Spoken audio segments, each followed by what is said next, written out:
Boss offered 50 grand for my breast milk. I thought he was a freak wanting to take it home for a kid. That was until I saw him, body limp and weak, chugging my milk like it was an elixir of life. Only then did I realize he needs human milk to survive. Later, the price tag hit $500,000. The catch? He wanted it straight from the source. For the money, I said yes. Then came the day he asked, for $5 million, would you let me? My boss called me in. I was shaking, sweating, terrified he was going to fire me. If I got canned, I was dead. Zero income. Back when I was pregnant with my daughter, Bella, my old company forced me to resign. The hospital bills and NICU costs wiped out what little savings I had tucked away. I was reduced to begging my husband, Travis, for cash. Every time I asked, it was a fight. He'd bitch about this, complain about that. Don't buy that, that's unnecessary. And finally, the classic line, I'm broke too, Chloe. Thank God my tits were heavy with milk. I could breastfeed, saving us on formula. But Bella's diapers cost money. Clothes cost money. Every onesie she owns is too tight now. Winter is coming to Chicago, and she needs a coat. If luck hadn't landed me this job, my baby would be shivering in wet diapers. You don't need to be nervous, the boss said, sitting across from me. His voice was smooth, gentle. Mr. Sterling is 33 this year. He looks refined, scholarly, and harmless. The kind of guy you instinctively trust. I called you in for a personal matter. My shoulders dropped. I relaxed. Mr. Sterling gave me a slight smile. He's handsome, depressingly so. But what I envy more is the stench of old money on him. He's loaded. I wished I could be like him. God, I regret being so young and stupid, marrying Travis and popping out a kid before I knew how the world worked. Now my life is a misery, and my child is suffering for it. Are you currently lactating? I want to buy some of your breast milk. Is that okay? Rest assured, I will pay. I naturally assumed he had a kid at home,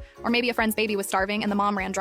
In our mommy groups, people ask for donor milk sometimes. Usually nobody charges for it. If you're leaking, you donate. So I said, Mr. Sterling, if you need it, you don't have to pay. Bella can't finish it all anyway. I usually just dump the extra down the sink. Mr. Sterling shook his head quickly. No, I don't like owing favors. Plus, I need a strict daily supply. If I don't pay you, I can't enforce my demands. Demands? Okay. If money wasn't involved, demands would be rude. But with cash on the table, that changes things. I nodded. All right, but you don't need to pay too much. Just a token amount. Kissing the boss's ass seemed like a good insurance policy against getting fired. Mr. Sterling added me on Venmo and instantly zapped me $50,000. Holy shit. I stared at him in shock. That's way too much. He stopped me from protesting. Don't refuse. I have a lot of requirements. You've passed your medical checks, so I know your milk is clean. Also, I have some intrusive requests, which is why the price is so high. Looking at that $50K, my heart ached. My bank account currently had $80 in it. I skipped lunch daily, surviving on the free crackers and stale coffee in the break room just to save pennies. I was dirt poor. Because I was poor, Travis and his monster of a mother, Mrs. Higgins, treated me like garbage, and I couldn't dare divorce him. If I divorced him, they'd fight for custody. With no money, I'd lose Bella. Even if I won, I couldn't afford childcare, which meant relying on my mother-in-law to watch her. Leaving Travis meant renting my own place. More money I didn't have. I regretted being young and dumb. I jumped into marriage and motherhood blind. Now I was trapped in quicksand. But this $50K? This money solved a huge chunk of my problems. Mr. Sterling laid out his rules. First, you need to pump here in my private office every day. Nowhere else. I need to ensure the milk is sterile and safe. That made sense. Rumor had it Sterling came from a billionaire family. Rich people are paranoid about getting poisoned. Second, to guarantee the nutritional value, you must eat 3 meals a day prepared by my personal chef. Wow.